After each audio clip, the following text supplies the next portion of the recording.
Good morning, LEC community. If you are just now joining us, we are in the middle of our amazing virtual career fair part two.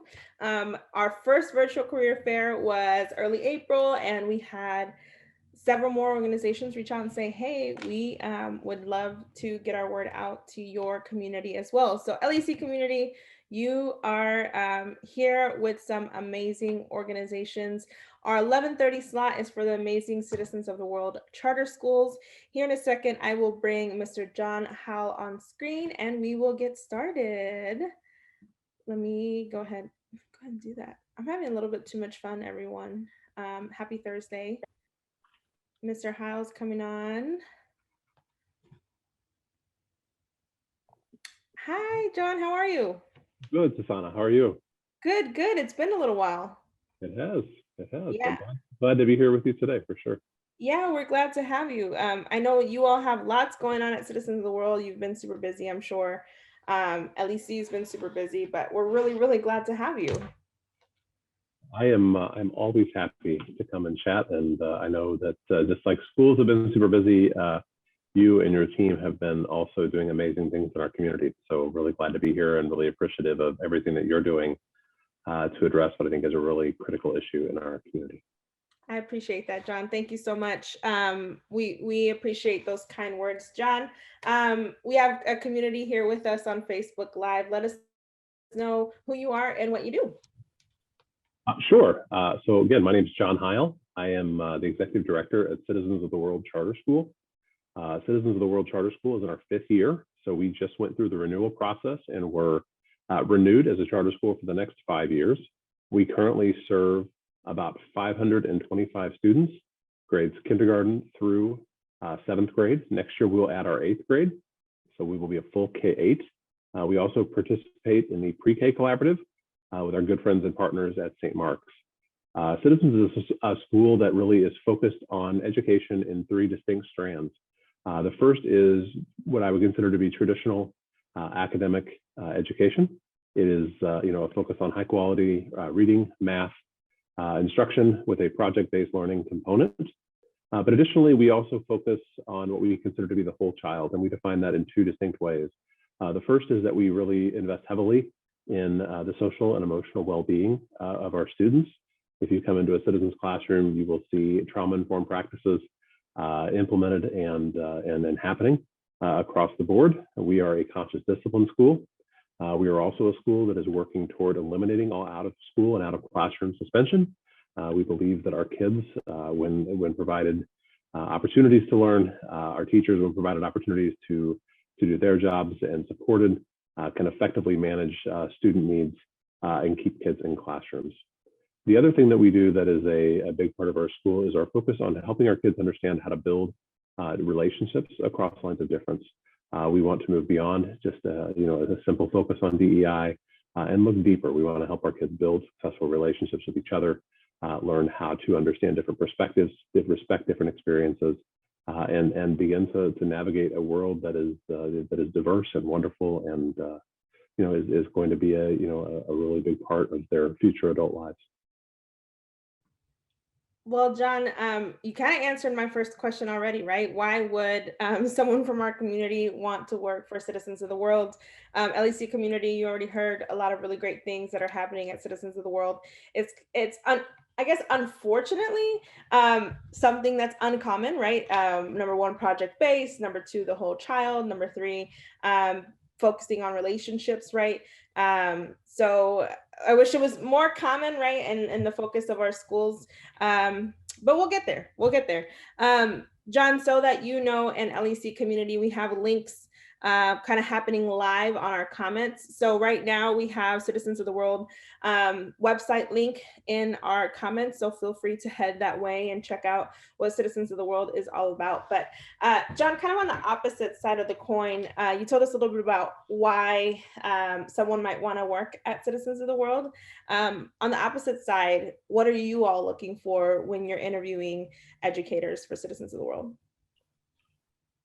So that's a great question, and I think it's maybe a question that schools don't ask enough when they go out and recruit teachers. I always tell our folks when we interview, I feel like when the interview process happens, it needs to be a two-way interview. Obviously, as a school, we want to assess candidates for competencies, for abilities to, to do the work that we know has to happen in our classrooms. But I also feel like as a school, we have to be humble enough to know that candidates are assessing us, and that we have to be authentic, we have to be transparent, and we have to be willing to share, the good, the bad, the ugly about CWC with candidates, so that when they make a choice, it's not one of those things, I'm sure, like we've all experienced, where you're sold one thing during the job recruitment process, and then when you arrive, it's something completely different. We want to be really upfront with folks. So I think what we're looking for people who are willing to really commit to the three strands that we talked about earlier. People that are willing to commit to being an exceptional educator, first and foremost, but people who also understand the value of serving the whole child, serving social and emotional needs, who are willing to put the work in necessary to build that skill within themselves. For adults, sometimes that's not the most natural thing in the world. So I think that it's, we're looking for people willing to do that work. And then we're also looking for people who are willing to be, fearless around having conversations around DEI. And obviously, if you're in a kindergarten or first grade classroom, those conversations can take a lot of different forms. But we believe that work for us, it involves our entire school community. And so we need people who are willing to come in and demonstrate the kind of self-examination, the kind of reflection, the kind of open-mindedness necessary to really demonstrate to our students how effectively we can all model that learning. And so that's another big piece that we're looking for. And then finally, I would just say that we really try to build a school community that is a collaborative school community. I believe strongly that we have an amazing group of teachers at CWC. We have talented administrators. We have a great student support team. We have a great special education team. There's some real brilliance at our school. And so I try to lead with that in mind. And so certainly looking for folks who want to work somewhere where they know it's going to be, the expectation is collaboration. That applies at the grade level. It applies at the division level. It certainly applies school-wide. I always look for ways that we can collectively find solutions to really complex problems. Yeah, well, you mentioned your staff, and you do have some great people over there. A great friend of the LEC and of mine, Erica Gibbs, is one of your principals over at Citizens of the World. She's amazing. She is. I would have much rather her be here talking to you today, but she's on vacation this week, so we will. Oh, good. Let her have a little time for self-care and self-reflection, and we will.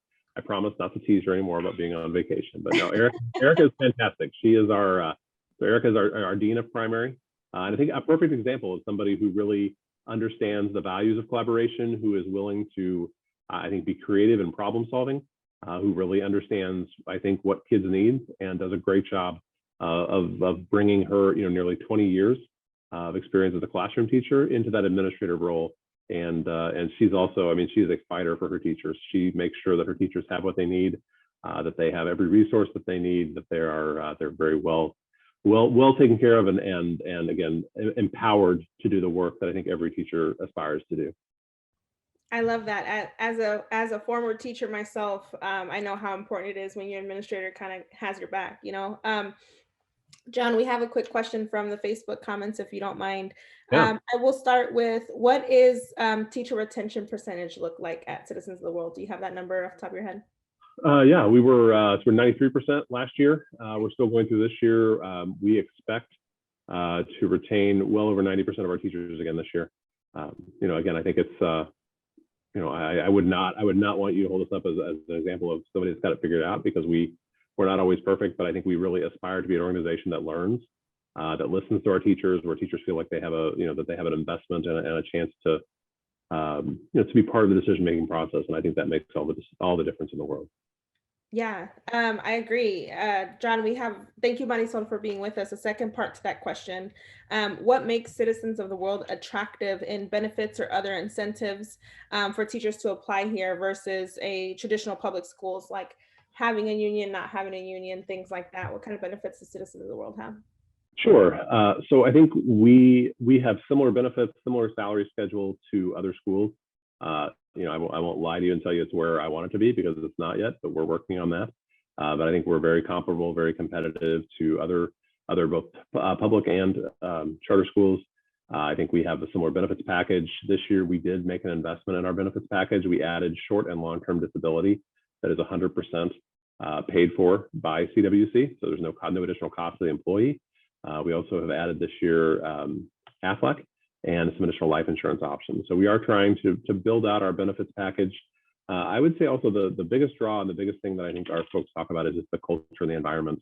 CWC is in many ways kind of the little school that could. We were a school that really kind of came out of a community process that was really parent-led, community-led from the very beginning. I think that culture has sustained over time, and even though the folks involved have changed, there is this kind of sense of belief among our broader community that we can do anything. And so I think that that's really an appealing place to work. I think that also just permeates into our staff as well. I believe that we have shown over time, again, a willingness to let staff be creative, to let them find ways to use their talent and to do amazing things. And so I think that's another, again, it's hard to quantify that, but certainly it's something that I think is important to our operation as a school. Yeah, the inception of Citizens of the World has kind of a cool story. So kind of along that same lines, where for those of us who maybe aren't familiar with Kansas City or aren't in Kansas City, where is Citizens of the World located? Yeah, so we have two buildings we operate. We have our primary campus, which is at 34th and Broadway. It's sitting right across from the Kansas City Life building. I always tell people you've never noticed it until you notice it, and then you'll never stop noticing it, because it's a pretty cool looking white building that's got all kinds of green trim to accentuate our school colors. So it's sitting there. And then we also, last year we launched our middle school. And so currently we are co-locating our middle school at Academy Lafayette's middle school campus, which is at essentially Armour and Gillum. And we are in the 4th floor there, but are in the process of solidifying, searching for our second permanent location to house our middle school. Nice. Marisol is in the comments with us. Thanks, Marisol. She says, yes, it was, and thriving. Way to go, parents and community in the Midtown. Shout out to Midtown and the community there that kind of came together to build up Citizens of the World. So kind of down to the logistics, John, what are your positions? Those of you who are looking for jobs, get your pen and paper out. What are the positions that are kind of priority for you to fill these days? Well, again, as I said earlier, we've had really good retention, so we don't have a tremendous number of positions. But I always tell folks we certainly are always looking for talented teachers. We will have opportunities for paras next year. We have kindergarten teaching associates in our kindergarten rooms, and I think we'll have an opportunity there next year. That's a really unique model, but I think really effective for our younger kids. And then we have a growing special education department. What we have said is that we've seen that our special education percentage has grown tremendously over the past few years. We actually have a higher percentage of students receiving special education services than even KCPS does. So we've really seen growth there. And so to support that growth, we continue to invest in that team. We have some really exciting things that we're trying to work through, and we're trying to get set up for our special education department. Again, my goal is to try to create a space where our special education families and students feel valued, feel supported, and feel the love we have for them. So certainly an opportunity there. And then the other opening that we're really trying to fill and would love either applicants or referrals. We have for the past 3 years had just an exceptional music teacher, and she is leaving us. She is returning to her school where she started her educational career, and so that's a big gap for us. We really will miss her. She does a lot with our school.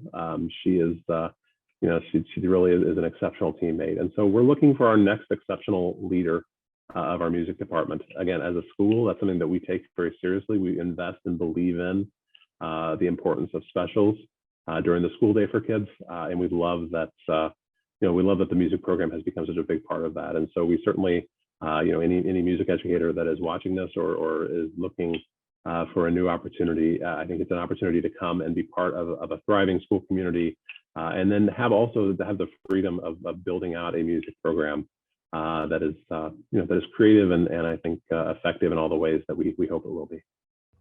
Yeah, I always am kind of enamored with educators who get to be like a founder or like rebuilds a kind of a program. That's a super cool concept to me. Speaking of SPED, Marisol has a question. What, off the top of your head, do you know the percentage of SPED that you serve at CWC? It's about 14%. Okay. So 14% Marisol. That's awesome. I mean, the fact that you all don't have very many openings says a lot about the culture, I think, of CWC and the culture of your administration, perhaps. So shout out to you and to CWC. Lastly, what should someone do if something you've said sparked their eye or one of the positions they're kind of thinking about pursuing? I would love folks to just email me directly, or they can go to our website. So my email is john.heil, Hile, at cwckansascity.org. And if you want to put that in the chat or anything like that, that would be a-okay with me. And then you can also go to cwckansascity.org and check out our careers page for a list of all the openings that we currently have. But again, I just like to meet with talented educators. We have meetings sometimes where we don't have an opening that matches what folks are looking to do, but that doesn't mean we won't have an opening in 3 and 6 months. And I think building those relationships and just again hearing what people are doing. Kansas City is really a unique place for educators right now. There's so much innovation happening. There's so much interesting work happening. I frankly just love meeting with people and hearing about what they're doing and what their passions are. And again, like there are times that we can support that. There are times that we just we wish each other well and we move on. But I really I enjoy meeting with talented educators. And so please reach out. Happy to have coffee. And would love to hear from you. And if you are interested in a position, please do submit an application, and please let me know that you heard about it today, because I really do respect and love the work that the LEC does, and I want to be a great partner to the organization as well. I love it. Yes, John, know that your email address as well as those links are going into the comments. So LEC community, if something that John said kind of sparked your eye, I guess ear, or if you're interested in learning more about CWC, the links are in the chat or in the comments. As always, you are free to email me, Susana at latinxedco.org, and I can make the introduction. John, any final thoughts or words before we let you go? No, I don't think so. Again, I'll just give the LEC another plug. I really just so respect the work you're doing and believe that it's so vital to our community. It's bringing diversity, bringing representation into the classroom is so important to being able to finally get education right in Kansas City. And I think we're all invested in that. So just thank you for the work that you're doing, for the work that your community is doing, and as always, please let me know if I can support and help in any way. We appreciate that, John. Thanks for those kind words. LEC community, know that John has been a huge supporter of the LEC for many years, and we appreciate that support. John, thank you for being with us this morning. I look forward to talking soon. Sounds good. Thanks for having me. Yeah, thank you.